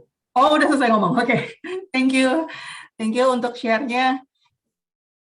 Ini juga ada dari Pak Lukman Elektro ya, sharing nih, katanya kalau di Kanada, living cost itu termasuk untuk cost-nya, kemudian langganan public transport, SIM card, dan sebagainya itu sekitar 650 euro per bulan. Nah, kerja part-time sekitar 12 jam per minggu sudah bisa cover 80% living cost, katanya gitu. Tapi itu masak sendiri ya, katanya seperti tips tadi juga dari Pak Ari. Gitu Iya, kan. betul. Nah, ya. Gimana Pak Luman, mungkin ada yang mau disampaikan? Ya, kalau tuition fees mungkin tergantung kampusnya. Ada yang murah sekali seperti di mana ya, saya lupa ya. Di daerah Newfoundland kalau nggak salah. Tapi yang kalau misalkan ada juga yang mahal sekali seperti di British Columbia. Jadi kalau dalam USD mungkin biaya kuliahnya, tuition fees-nya sekitar 5.000 sampai 30.000 USD per tahun mungkin, ya sekitar segitu. Tergantung kampusnya, kalau banyak diminati karena jurusannya juga mahal bisa 30.000 gitu. Ya. Kalau yang murah itu untuk foreigner, dia bukan untuk lokal Kanadian, itu yang ya sekitar segitu 5.000 sampai 30.000 USD per tahun kira-kira. Iya. Ya. Oke. Pak Lukman ini anaknya ada di Kanada kah Pak Lukman? Iya, di Alberta. Ya. Oh, di Alberta. Kalau di Alberta itu kira-kira termasuk yang tinggi atau yang rendah untuk tuition fee-nya? Lumayan, sekitar 20 CAD, sekitar 21.000 USD mungkin ya. Ya. Oke. Ya. Ya, jadi kalau saya setuju seperti Pak Ari sama Pak Ruli tadi ya, anaknya yang penting niat ya. Saya bilang ke anak saya, kamu kalau ke sana nanti gini, berani nggak? Saya tantangin. Saya bilang living cost papa nggak berani, nggak kuat bayarin. Kamu kalau ke sana harus survive semuanya. Dia sebelum berangkat belajar masak apa semuanya. Jadi nggak bisa kamu makan benar-benar 100% kamu sendiri, atau ya cari kos juga yang murah, nggak bisa yang mewah-mewah. Kamu naik kalau nggak ada public transport yang murah ya harus naik sepeda, ya dia jalanin gitu. Begitu, iya. Untuk di jurusan mana tuh Mas Lukman kalau boleh tahu? Earth Science, biologi. Biologi, ya. Sudah tahun keberapa Mas Lukman?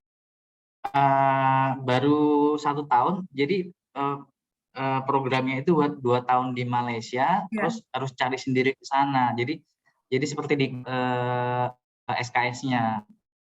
Tapi karena belum pengalaman, jadi bukan. Double degree gitu bukan ya. Ada yang seperti itu, seperti di Malaysia kan banyak seperti kampus kayak Monash, Heriot Watt. Jadi kampusnya tuh buka 2 kampus dengan nama yang sama ya, di kampus asalnya sama di Malaysia. Kalau ini enggak. Kalau ini benar-benar, jadi nanti mau kuliah di Kanada atau di Amerika, benar-benar cari sendiri, terus nanti kontak ke kampusnya yang di Kanada atau di Amerika, nanti sama konselor di sana seperti dicarikan konselor, terus dikonversi SKS-nya dihitung. Jadi misalkan kalkulus 1 udah ngambil, jadi di sana nanti nggak perlu gitu. Oh iya, oke. Tapi karena belum pengalaman, jadi 2 tahun kuliah di Kuala Lumpur cuma dapat 1 tahun kuliah. Oh gitu. Ya, karena banyak yang misalkan, ini nggak bisa di-convert SKS-nya gitu. Sepertinya di Indonesia seperti itu kalau nggak salah skemanya. Ini kalau kayak gitu, jadi maksudnya kayak exchange atau seperti transfer ya Pak Lukman ya? Transfer jadi ya? Iya. Jadi transfer program namanya. Transfer program, Iya. oke. Iya. Iya. Nah, ini mungkin nanti Pak Lukman angkut nih buat berikutnya. Ya, note yang bagus, mungkin nanti di-sharing. Malah nanti mungkin di terakhir saya ada sedikit ide, nanti coba saya share teman-teman kalau setuju. Nah, tapi temanya biar masih ini, lanjutin aja sharingnya. Terima kasih Mas Lukman, silakan lanjut Mbak Benida. Iya, Terima kasih Mas Andi. terima kasih Mas Lukman untuk share-nya. Nanti mungkin ya. Jadi satu lagi kalau sekolah di Australia di Eropa tuh ada Jerman. Jerman tuh sekolahnya nggak bayar. Yang membayar berarti living yang mana nilainya tidak terlalu jauh dengan di Belgia. Cuman yang dialami oleh kebetulan anaknya kawan saya di sana, kendala utama adalah nyari tempat tinggal. Banyak sekali orang yang mau sekolah dan untuk per tahun pertama itu rata-rata mereka sangat kesulitan untuk kos-kosan yang proper. Proper itu jaraknya baik, bahkan sempat anaknya teman saya itu dapat kos yang penghangatnya tidak berfungsi dengan normal. Jadi ini di Jerman tuh survival luar biasa juga, bisa dibilang relatif lebih murah.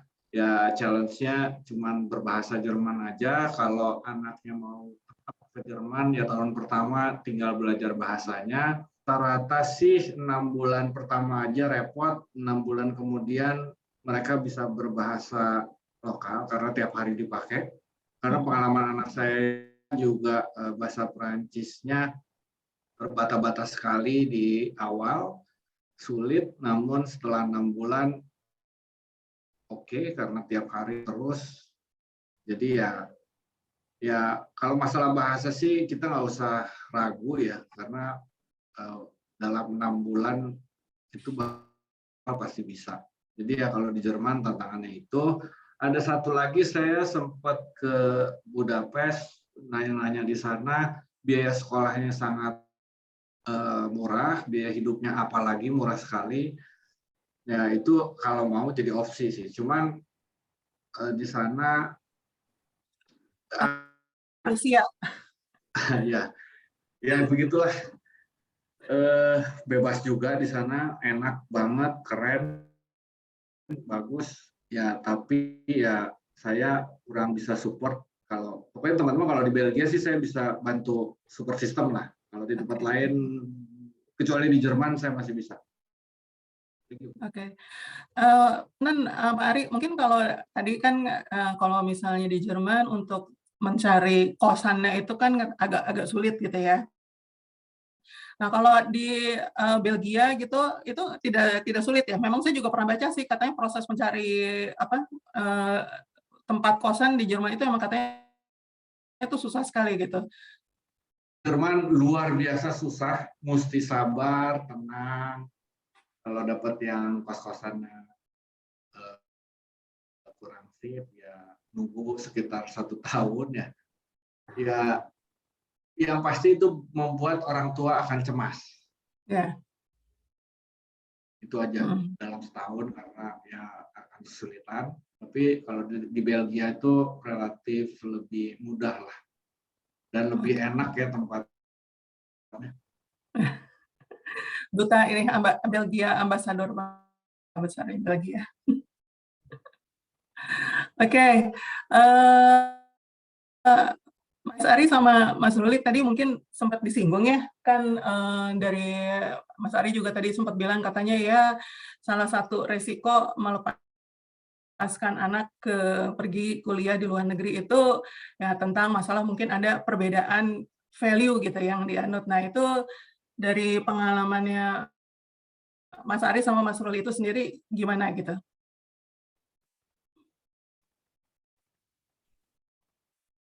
Value ya, value itu jadi ini agak susah nih kalau ngomongin di sini ya. Nah, ini mesti ya tadi yang dibilang Mas Ruli tadi bebas, khususnya mungkin concern teman-teman di sini biasanya value mengenai seks ya, yang itu yang jauh beda sama kita sekarang. Kalau saya sih menyikapinya ya, aduh kayaknya Ibu Ade aja deh yang bilang.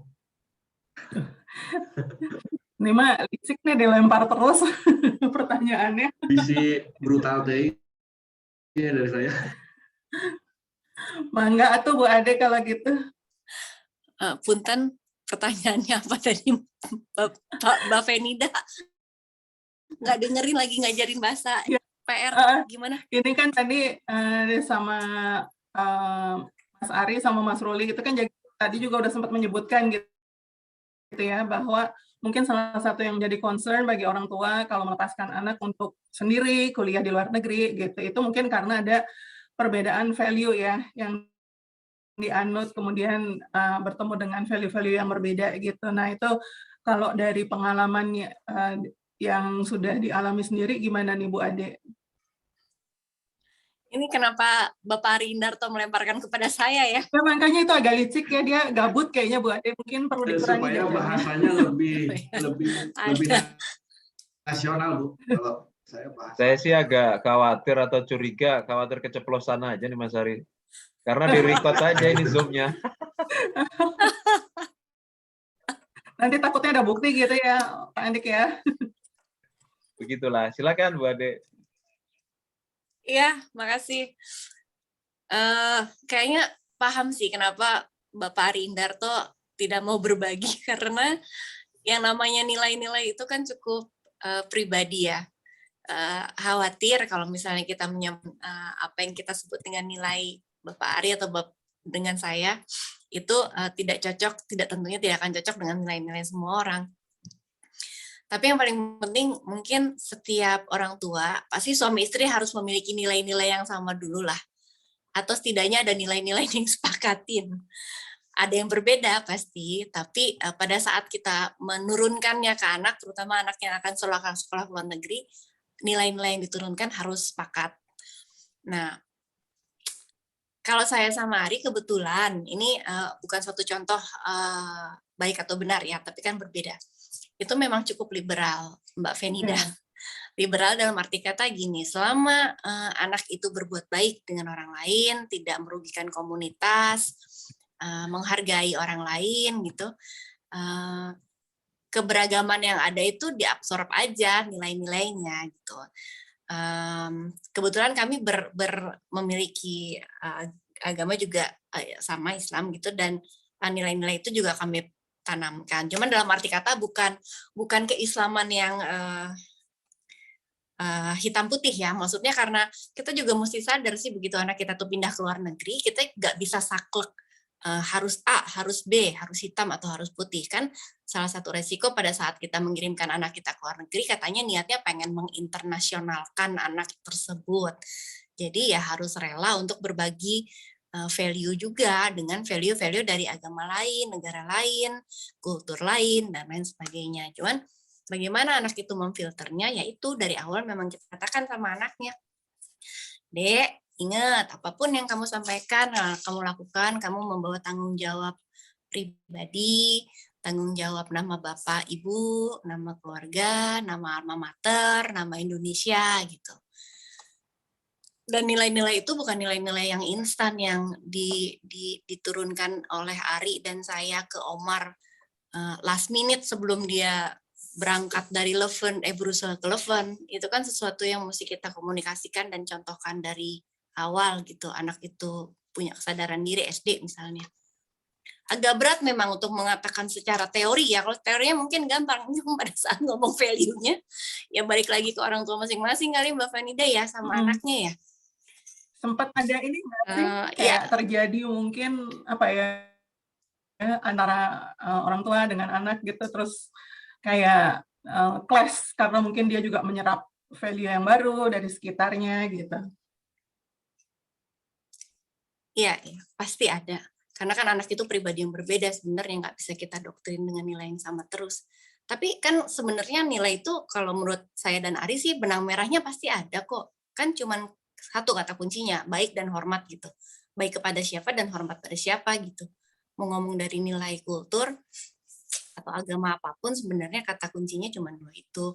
Jadi selama anak itu pada saat berdebat sama kita ujung-ujungnya tidak merugikan orang lain atau tidak merugikan, tidak menjahati orang lain, meskipun kita tidak menyukai apa yang dia lakukan, rasanya saya sama Ari tuh punya negosiasi level yang cukup besar lah sama Omar pada saat menentukan suatu tindakan ke depan gitu ya. Terutama pada saat dia udah sendirian di Leven nih, kalau misalnya dia, "Mah, aku mau pacaran sama bule," wah itu bapaknya bahagia banget itu pasti. Wah, alhamdulillah akhirnya kamu go internasional nak gitu kan, intinya gitu. Itu bapaknya. Kalau saya kan cuman ya udah hati-hati sama anak itu memberikan kebaikan sama kamu ya nggak apa-apa. Kan dalam hati emak kayak kita kan belum tentu jodoh juga, ya jodoh mungkin nggak jodoh ya kumangke lah gitu. Alhamdulillah dapat pengalaman sama bule gitulah. Intinya kasar-kasarnya kayak gitu deh. Gitu kali Mbak Fenida ya. Thank you Mbak Ade buat insight-nya. Saya tambahin Dari satu Mas lagi. ya. Silakan Mangga Pak Ari. Saya sangat menanamkan ke anak saya itu, please hindari drugs. Karena itu akan menyulitkan kamu selama survive di sana. Jadi satu yang betul-betul saya minta dia ikuti adalah menghindari drugs. Itu aja sih. Oke, thank you Pak Ari.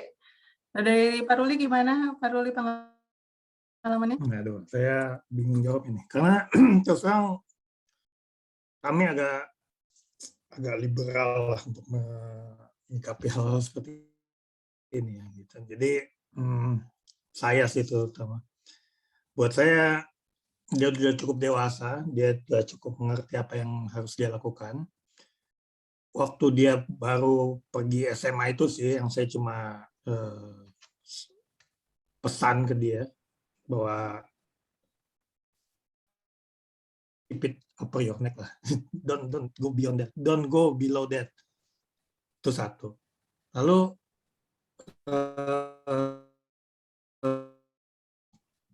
saya cuma bilang, you legally can drink, tapi bukan berarti itu baik gitu. Kalaupun harus mulai di satu gelas, habiskan gelas yang sama, udah itu aja. Jangan nambah maksudnya. Karena kalau udah tidak sadar itu bisa lead to anything gitu. Ya sampai saat ini sih keep her promise to keep it upper her neck dan nggak minum gitu. Dua itu aja sih. Kalau soal drugs dia tahu konsekuensi itu nggak baik gitu. Jadi nggak usah saya ingetin juga, dia udah tahu sendiri. Ya dia beberapa kali pacaran orang macam-macam gitu ya, dari Amerika. Waktu di Amerika juga pernah pacaran, waktu di Eropa juga sekarang udah ada beberapa teman dekat, tapi ada satu yang dekat banget gitu. Nah, cuma ya saya cuma bilang dan saya selalu minta kalau dia dekat sama orang dan ya dia selalu cerita dan dia kenalin ke kita lewat video call gitu ya. Ya sama dia keep her polanya sama, saya masih belum khawatir. Dan kayaknya sih saya nggak perlu khawatir sih. Dia udah tahu apa yang harus dia lakukan dan dia tahu bahwa konsekuensinya akan jauh lebih buruk gitu kalau dia mulai aneh-aneh gitu. Ya, itu aja sih. Nggak banyak sih saya ngasih tahu dia. Karena udah ada trust itu tadi ya, Pak Ruli ya. Ya, saya udah percaya lah dia bisa tahu apa yang harus dia lakukan. Nggak usah diliatin, nggak usah dipantau terus-terusan gitu ya. udah cukup inilah. Oke, thank you Pak Ruli. Bu Mila, punten ini tadi kayaknya sempat ada raise hand. Bu Mila, ada yang mau ditanyain? Enggak, Bu Mila langsung. Bu Mila masih on.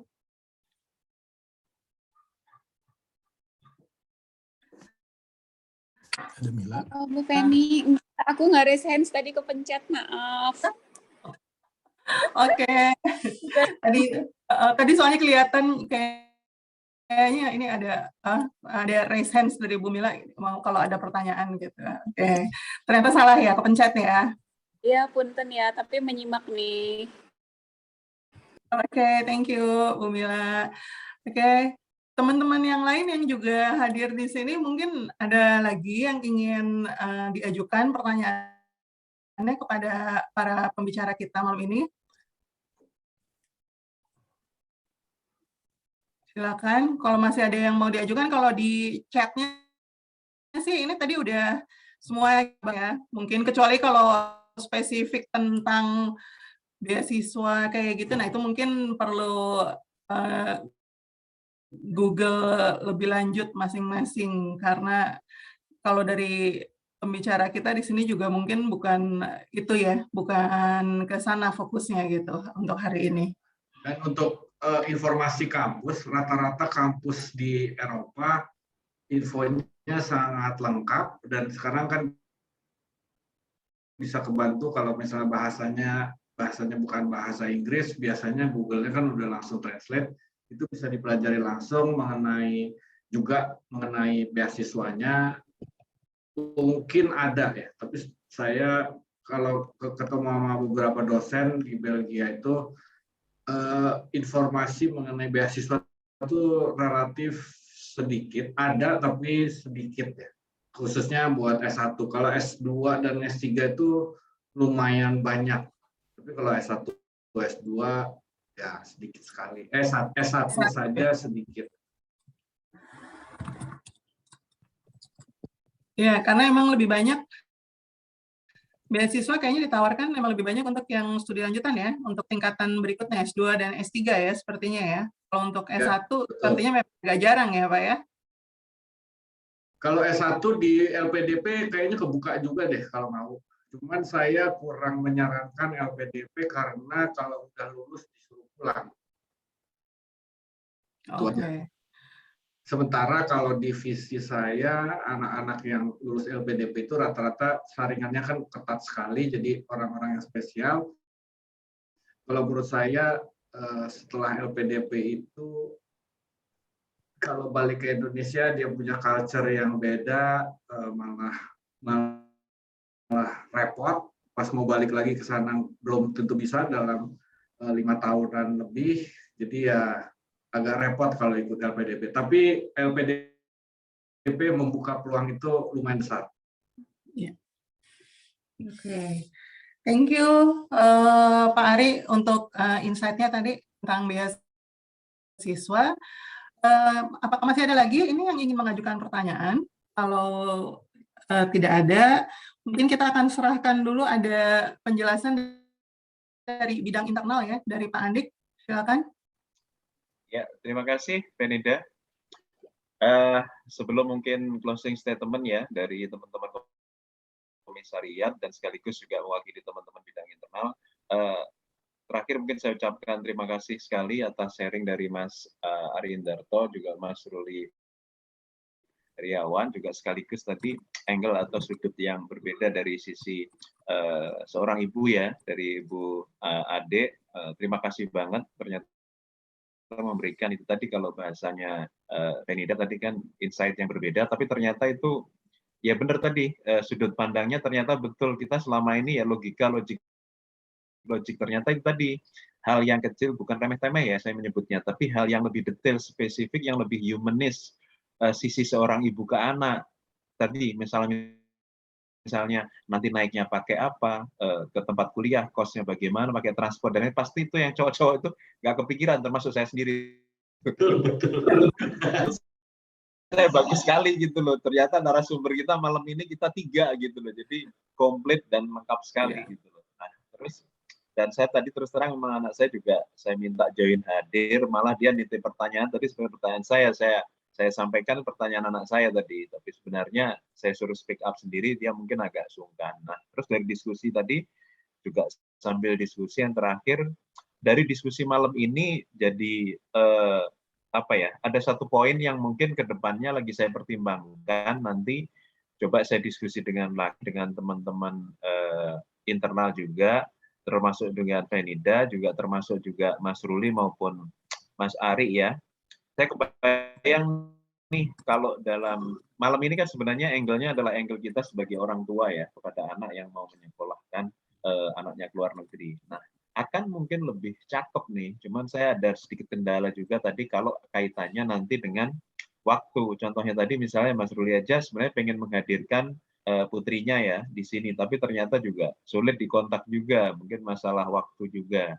Ada sedikit ide sih, kebayang kalau jika memungkinkan akan cakep nih kalau anak-anak kita, jadi misalnya anaknya Mas Ari, anaknya Mas Ruli, terus Fenida, juga anak saya nih, kita bikinin satu Zoom agar mereka ini diskusi gitu loh, versi mereka gitu. Jadi sharing nanti putranya Mas Ruli sama Mas Ari ke anak-anak kita nih yang kelas 3 SMA. Jadi mereka biar obrolan mereka gitu loh. Mungkin pertama-tama kita nanti nimbrung di sini, kemudian nanti biar mereka enak diskusinya, nah kita mungkin apa ya, betul. gitu loh. Jadi mereka nanti duduk di sini. Jadi biar obrolan mereka enak dan cair, kan nggak enak kalau anak-anak Awasin bapaknya gitu ya, awasin bapaknya ntar mau nanya-nanya itu susah dong. Iya, betul. Cuman saya kebayang sedikit aja, ternyata mungkin sulit kali ya, masalah beda waktu tadi ya. Nah, kayak tadi Mas Ruli kan coba sebenarnya sudah bagus tuh kontak putrinya untuk bisa hadir ya, menghadirkan informasi ke kita, ternyata juga belum bisa gitu loh. Dan sudah berapa tahun juga masih belum sempat kopdar ya secara langsung gitu. Artinya sempat terbetik aja tadi ide begitu, tapi ya semoga nanti coba nanti kita diskusikan lebih lanjut. Kalau itu ternyata bisa kita wujudkan, saya yakin nih dari anak-anak kita nih, kita kan bersahabat nih sebagai bapak dan ibu nih. Anak-anak kita kalau kita bikinin Zoom, mereka diskusi akan lebih asik gitu, Fenida, yakin gitu. Aidan, Rafif, terus tadi gitu loh. Jadi kita live Zoom aja nanti biar mereka ngobrol sendiri gitu maksudnya. Saya kebayang itu, tapi nanti coba kita diskusi lagi deh jika itu memungkinkan. Saya rasa kalau teman-teman juga di sini setuju dan minta kesediaan waktu Mas Ari, Mas Ruli nanti untuk coba apa ya sounding lah ke putra putrinya. Kalau seperti itu kayaknya akan indah gitu loh, cakep itu nanti. Seperti itu. Nah itu tadi aja sedikit closing. Terus sekaligus juga bukan iklan ya, sekaligus juga menyampaikan bahwa di komisariat ada bidang internal, salah satunya ya mungkin kegiatan seperti ini yang akan coba kita optimalkan ya, ide atau usulan dari teman-teman, usulan dari Fenida, gimana nanya ke Ruli, oh ya kita bikin Zoom aja, bagus gitu. Ternyata sharingnya kayak gini. Jadi istilahnya teman-teman di internal ini nanti semacam bridging atau menjembatani usulan dari teman-teman tentang usulan apa aja gitu loh. Kayak kemarin di bulan apa ya, Januari atau Februari itu ada yang nyundul-nyundul di grup nih, ayo kita kopdar dan lain-lain, mana yang bisa yang memungkinkan. Ya sudah, akhirnya jadi tracking tuh. Berapa ya kemarin? 12 orang kita jalan di Sentul, Jabodetabek. Nah, seperti itu. Nah, itu kemarin terus Fenida juga sounding, oke lah kita coba jembatani seperti ini, kita sekarang Zoom. Dan mungkin nanti next ke depannya saya harapkan anak-anak ya kita bisa. Terus kemarin kalau sekarang hari Kamis atau Jumat, Ferry sempat nelpon saya. Ferry The Flash, pelari kita yang cepat sekali nelpon saya. Wah, ini kan udah mau tahunan berakhir nih, tanggal 31 nih. Yuk dong, kamu deh sharing ke teman-teman di 95 nih tentang pajak dan lain-lain. Tuh, saya sih oke, tapi teman-teman menarik nggak gitu loh. Nah, akhirnya ya sudah, coba nanti saya obrolin deh sama teman internal. Kalau mau nanti kan sebelum tanggal 31, tanggal 30 deh. Nanti kalau oke, kita bikin Zoom kayak gini lagi. Nah, nanti versi PT tahunan deh, boleh sharingnya nanti dari saya. Toh sebenarnya teman-teman 95 yang dipajak bukan hanya saya sih. Di GD itu, terus kemudian ada juga dari itu bagus. Mungkin nanti coba saya kontak. Mereka nanti juga akan, kalau misalnya ada waktu, kita sharing seperti itu.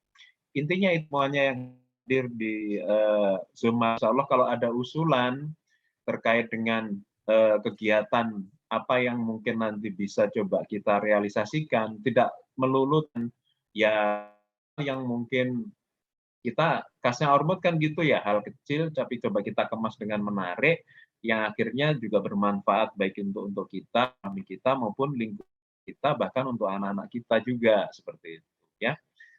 Itu aja. Jadi nanti silahkan kalau ada usulan atau poin-poin yang kira-kira bisa kita di komisariat, nanti kita akan bikinkan. Kalau istilahnya bisa offline memungkinkan, kita lakukan offline. Jika tidak, nanti kita lakukan dengan Zoom webinar seperti itu.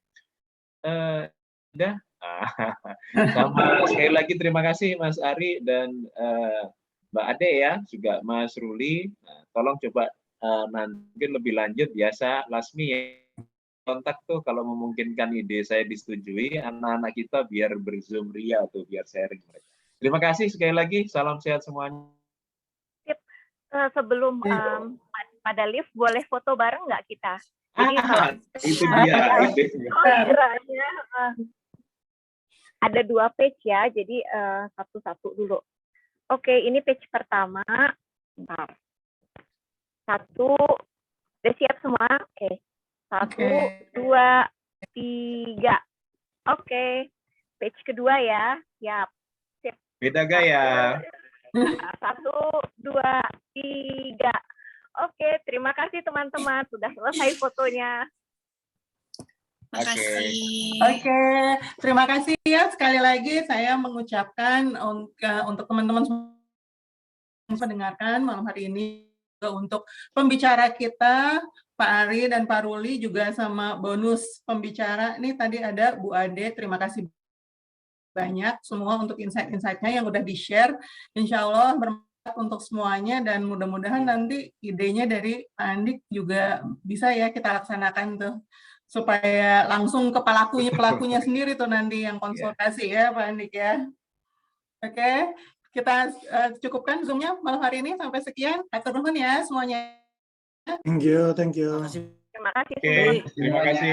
Ya. Luar biasa, makasih banyak. Penida, Terima kasih banyak. Terima kasih semuanya.